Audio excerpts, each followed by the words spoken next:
Bonjour, bienvenue au magazine. Un mot sur la législation dans l'épilation au laser. Vous verrez que tout le monde n'a pas le droit d'épiler au laser. Cette jeune femme va donc faire épiler ses jambes par la méthode qui est la seule valable. C'était il y a 50 ans, et dans la chasse au poil, les armes à disposition étaient alors quelque peu limitées. Dans ce combat des femmes contre leur pilosité, l'arrivée du laser fut une révolution. Mais son exploitation est depuis le début source de polémiques. La guerre des poils aura-t-elle lieu? Un médecin qui avait délégué des actes d'épilation laser à ses assistants sans les avoir encadrés correctement vient d'être reconnu coupable, je cite, de pratique illégale de la médecine. Cette décision du Conseil de l'Ordre des médecins a été confirmée par le Conseil d'État il y a quelques semaines, de quoi relancer le débat autour de cette pratique d'épilation définitive. Qui peut aujourd'hui proposer cette technique et que dit la loi? Le point avec Claire Feinstein et Christian Gallet. L'épilation à la cire n'est pas nouvelle, certes, et remonte à la plus haute antiquité. Cette jeune femme va donc faire épiler ses jambes par la méthode qui est la seule valable. C'était il y a 50 ans, et dans la chasse au poil, les armes à disposition étaient alors quelque peu limitées. Dans ce combat des femmes contre leur pilosité, l'arrivée du laser fut une révolution. Mais son exploitation est depuis le début source de polémiques. Aujourd'hui, cette technique est proposée par 3 acteurs. Des esthéticiennes, des médecins exerçant seuls ou des médecins déléguant la pratique à des manipulatrices laser. Pour les esthéticiennes, la règle est claire, interdiction formelle de pratiquer l'épilation au laser ou à la lumière pulsée, c'est-à-dire avec une lampe flash. De nombreux salles esthétiques proposent ce service, ils sont dans l'illégalité. Le modèle le plus courant aujourd'hui, c'est celui des médecins qui délèguent.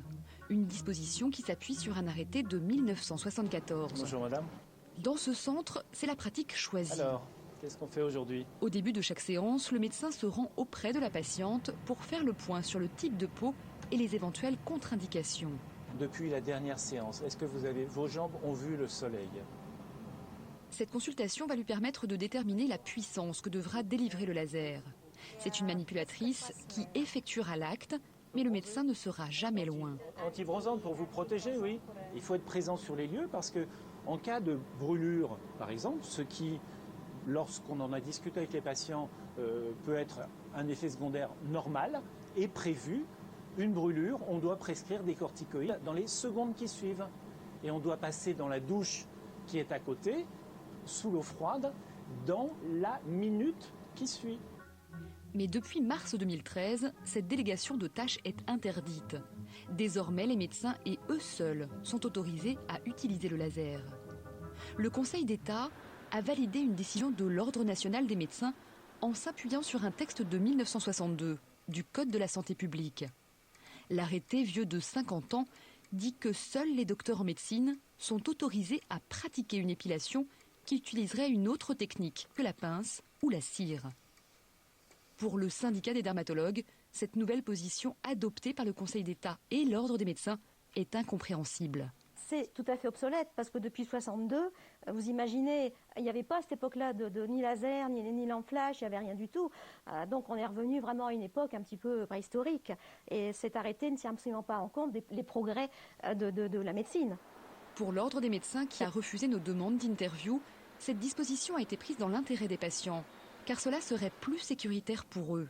Mais à y regarder de plus près, ce n'est pas si sûr. Mais c'est une parfaite hypocrisie. 70 à 80% des médecins ne disposent pas d'une formation satisfaisante à l'épilation laser. Alors que les opératrices qui pratiquent 5 fois, 10 fois plus qu'eux disposent, quand elles ont été correctement formées et qu'elles sont bien encadrées, d'une compétence qui est supérieure à celle de nombreux médecins. Et c'est bien là le problème. Aujourd'hui, des ORL ou des gynécologues, par exemple, peuvent décider de faire du laser sans avoir reçu aucune formation, juste parce qu'ils sont médecins. Une pratique qui est loin d'assurer la sécurité des patients. Un cadre plus strict, c'est ce que demandent aujourd'hui les manipulatrices laser elles-mêmes. Colette Boudet exerce depuis 9 ans et elle demande qu'au même titre que les manipulateurs radio, leur profession soit reconnue. On est prêt à refaire des études, bien sûr. Moi, aujourd'hui, si on me dit qu'il faut que tu passes refaire des études, il n'y a pas de souci. Moi, c'est tout ce que je demande. Si on est cadré, si on a des habilitations, si on est bien pris en charge par le médecin, par un protocole, il n'y aura pas de problème. Mais il faut que tout le monde fasse la même chose. Tant que le ministère de la Santé ne se sera pas emparé de ce dossier, il est possible, mesdames, que notre lutte contre les poils se résume à nouveau à ces délicieuses séances d'arrachage pileux.